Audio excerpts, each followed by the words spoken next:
El Colegio de México, el Instituto Mexicano de Estudios Estratégicos en Seguridad y Defensa Nacionales y el Foro de Seguridad Hídrica presentan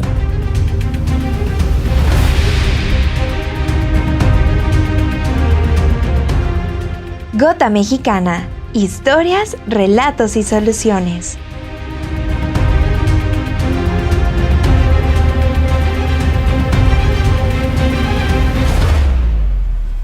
Bienvenidas y bienvenidos a la tercera temporada de Gota Mexicana, historias, relatos y soluciones. Soy Judith Domínguez, investigadora del Centro de Estudios Demográficos, Urbanos y Ambientales del Colegio de México.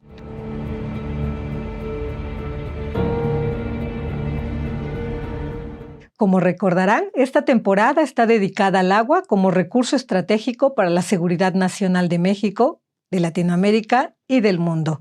Así que hoy, en este episodio, tenemos una invitada muy especial, que es la doctora Cintia Berenice Molina. Ella es docente investigadora de la Universidad Nacional Rosario Castellanos. Además, es autora principal en el Grupo de Trabajo 3, Mitigación del Cambio Climático, en el AR7, es decir, el séptimo informe de evaluación del IPCC. Bienvenida, Cintia. Gracias por acompañarnos en este episodio. El tema que vamos a abordar hoy con la doctora Cintia no puede ser más de actualidad. El tema es agua, territorio y desplazamientos humanos como un tema de seguridad nacional en el contexto del cambio climático. Anteriormente, tuvimos la oportunidad de hablar sobre la sequía en Centroamérica y cómo ésta influye en aspectos económicos, productivos, sociales y ambientales. Pero hoy vamos a enfocarnos en una consecuencia clave que muchas veces pasa desapercibida: el desplazamiento de personas y comunidades. ¿Porque alguna vez te has preguntado qué ocurre cuando el agua deja de estar disponible? Muchas gracias por esta invitación nuevamente, doctora Domínguez. Estoy agradecida. Un saludo también para todas las personas que nos escuchan en este podcast. Pues bueno, ¿qué sucede cuando el agua deja de estar disponible? Hay varias consecuencias, ¿no? Sin embargo, pues como ya bien usted lo dijo hace unos minutos, pues uno de los efectos quizás que pasa desapercibido a veces es el desplazamiento, ¿no?, de comunidades y de personas.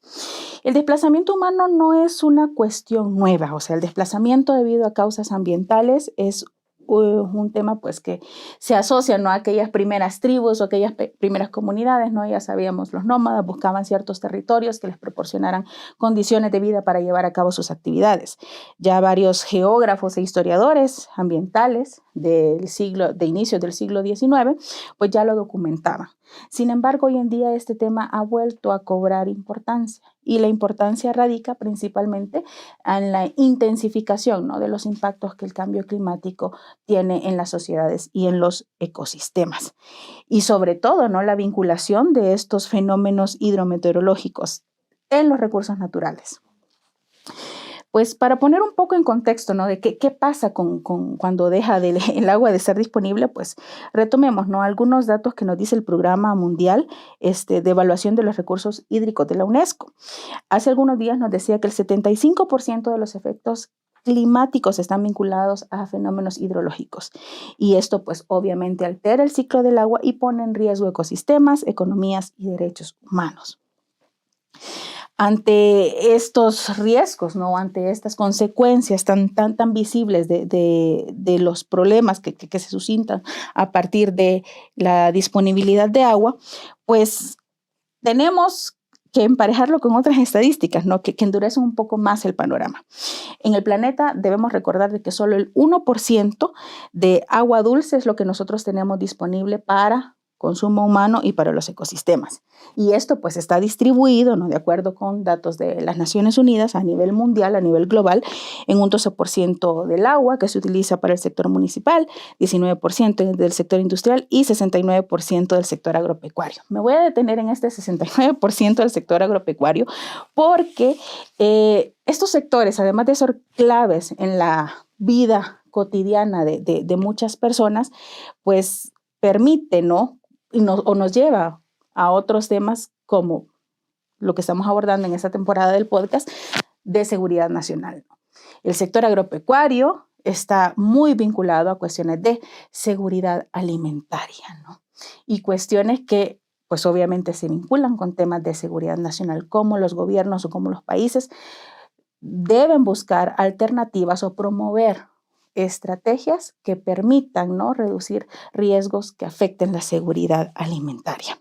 Perdona que te interrumpa, Cintia, aquí en este punto nos dices, el agua está muy vinculada a la producción de alimentos, ¿no? Y esa es una causa de la migración o del desplazamiento de las personas. ¿Qué tan complicada es por ir bajando la escala en nuestra región latinoamericana? Para ir bajando un poco la escala, partamos de que a nivel mundial hay 500 millones de agricultores que enfrentan cuestiones relacionadas con escasez de agua o exceso de esta, ¿no? Que deben de enfrentar ahora con el cambio climático lluvias irregulares, y esto afecta el volumen de cosechas y el acceso al aprovisionamiento de alimentos. En América Latina, ya aterrizando un poco más geográficamente, pues la perspectiva migratoria debe de estar presente, ¿no? Si bien es un concepto que todavía no vamos a entrar en discusión en este podcast, digamos que necesita un mayor reconocimiento a nivel internacional. La Organización Internacional para las Migraciones sostiene que es necesario comprender justo esta relación de la migración y la movilidad humana con el agua y los desplazamientos. Por ejemplo, en América Latina tenemos varios casos, ¿no? El corredor seco, que creo que ya hemos hablado un poco en temporadas Pero si nos anteriores. recuerdas nuevamente qué es el corredor seco, porque es muy interesante, ¿no?, conocer datos para los que nos escuchan de qué tan vulnerable es esta región, y además porque es de gran interés no solo para Centroamérica, sino también para México. El corredor seco nosotros lo ubicamos al sur del territorio mexicano. Abarca varios países de Centroamérica, entre ellos pues Honduras, Guatemala, El Salvador, conocido como el Triángulo Norte, ¿no? Pero se desplaza también, toma porciones de Nicaragua, Costa Rica, llegando a Panamá. O sea, es una franja muy grande, de aproximadamente más o menos 1.600 kilómetros de largo, y varía entre 100 y 400 kilómetros de ancho. O sea, sí es una franja bastante extensa. ¿Qué podemos caracterizar nosotros de esta región? ¿Por qué se le llama el corredor seco? Porque históricamente, debido a la posición geográfica, se ha enfrentado, ¿no?, a cuestiones de extrema sequía. Da la casualidad también de que en esta franja también viven pequeños productores, ¿no?, que pues su forma de reproducción es pues a pequeña escala, es decir, a veces son economías de subsistencia para autoconsumo. Entonces es un territorio pues muy vulnerable, que además de enfrentar estas sequías prolongadas, pues también en ese territorio habitan personas con una vulnerabilidad, ¿no?, económica y social, porque su fuente de abastecimiento, tanto de alimentos como de ingresos económicos, es a través de estas economías de subsistencia. Pero no solo es el único caso, o sea, también tenemos megasequías en la región central de Chile, por ejemplo.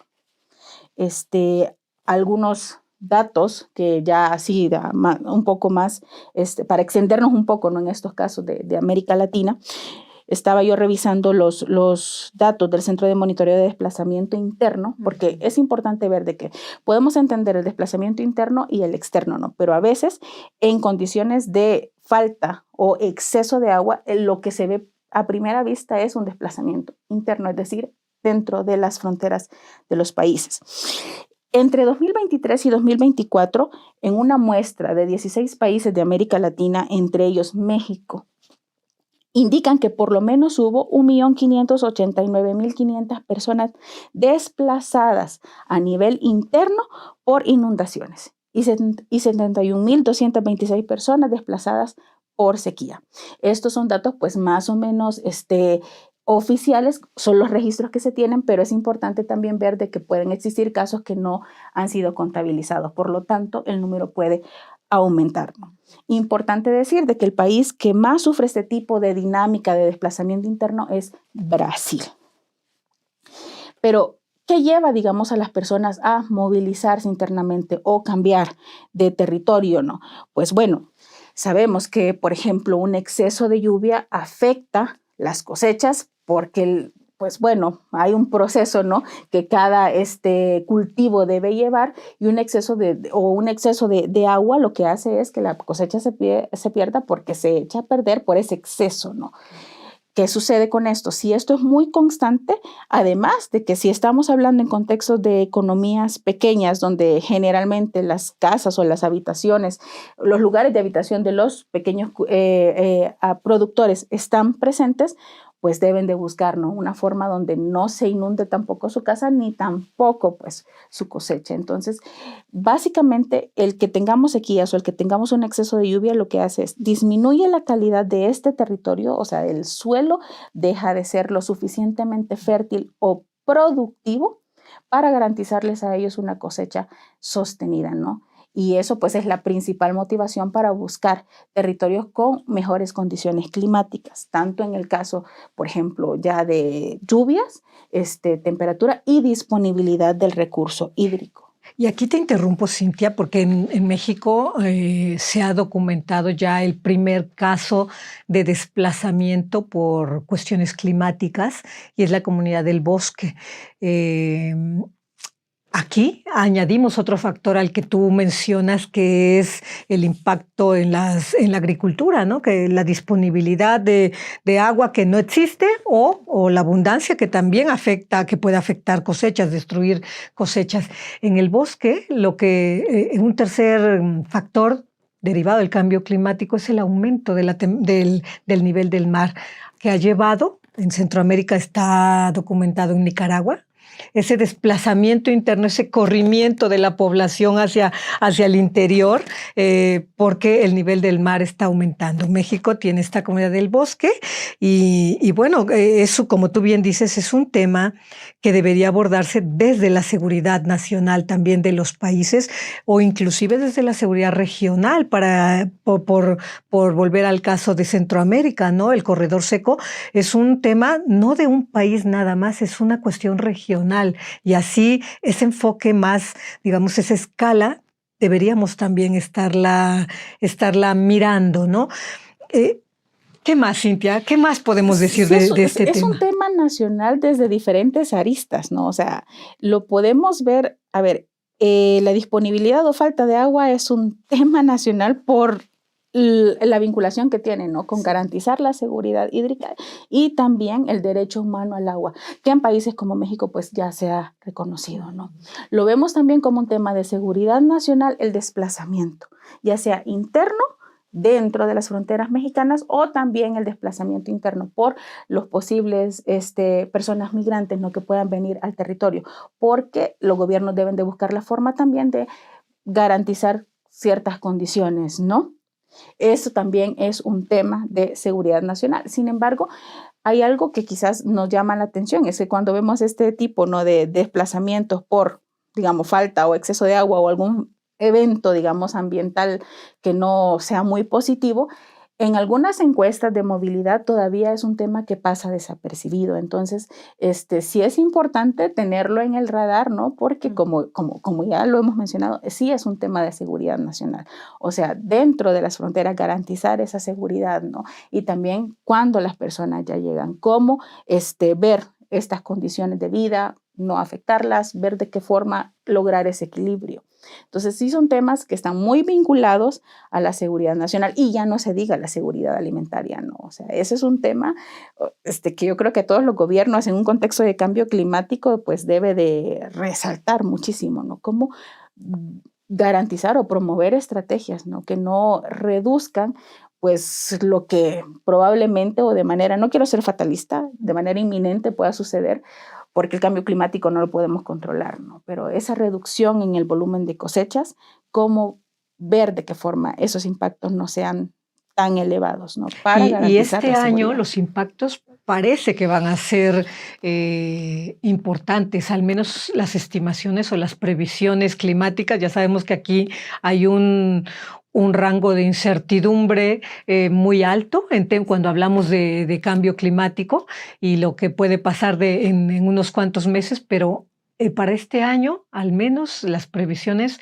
no son nada buenas. Sí, no, o sea, se estima en otros países ya están hablando de fenómenos extremos como un mega niño, super niño, o sea, sequías que van a durar muchísimo más tiempo del que generalmente podría durar, ¿no?, una época de estiaje. O que pueden ser más intensas. El super niño, como mencionas, dicen los investigadores, los climatólogos, que este super niño se espera que entre en junio, más o menos julio de este año, y que dure hasta el 2027. Puede pasar, ¿no? Ahora, hoy leía precisamente que el super niño implica, o el niño implica, el calentamiento del océano, y que puede ser más intenso porque los calentamientos anteriores, por decirlo en palabras fáciles de entender, no se disiparon adecuadamente, ¿no? Entonces esto hace que ahora que viene intenso, pues con un calentamiento previo que hay,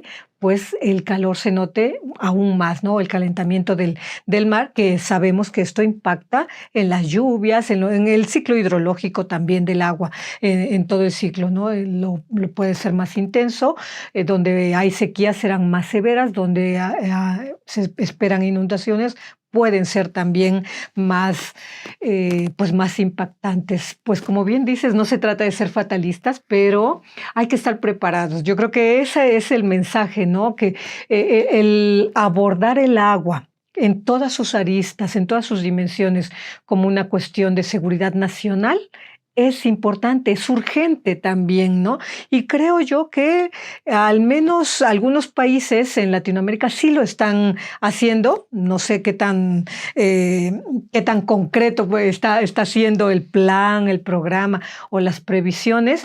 En pocos meses, a fines de mayo, la CEPAL organiza los diálogos regionales del agua y está situando el agua como recurso, como un activo estratégico. Creo que por ahí van las cuestiones, porque no solo es contar o no con agua, como dices, es que impacta en muchas facetas de la vida humana, de la vida de los ecosistemas, pero también en otras políticas que son determinantes para el desarrollo de un país. Cintia, ¿algún mensaje que quisieras, alguna idea con la que podamos cerrar este episodio? No, pues yo creo que resaltar, ¿no?, eso último que usted menciona, el agua como un recurso estratégico y que está vinculada a la seguridad nacional en diferentes aristas, y cómo tiene que analizarse en su impacto en diferentes contextos, ¿no?, para poder tener una visión un poco más completa de cuestiones, ¿no?, que se asocian a la seguridad nacional. Yo creo que me quedaría con eso. Creo que es lo más importante, no ver el agua solo como tengo agua, no tengo agua, sino que todo lo que deriva, ¿no?, de tener o no tener este recurso. Sí, lo que implica para la vida, ¿no? Para la vida de todos, incluida los ecosistemas, ¿no? Pues agradecemos muchísimo a la doctora Cintia Berenice Molina su participación en esta tercera temporada.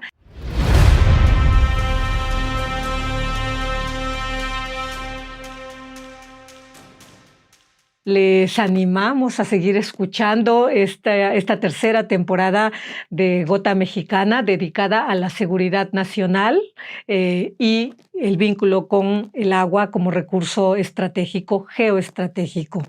Muchas gracias y nos vemos en el siguiente episodio. Esta fue una producción de la Coordinación de Educación Digital del Colegio de México.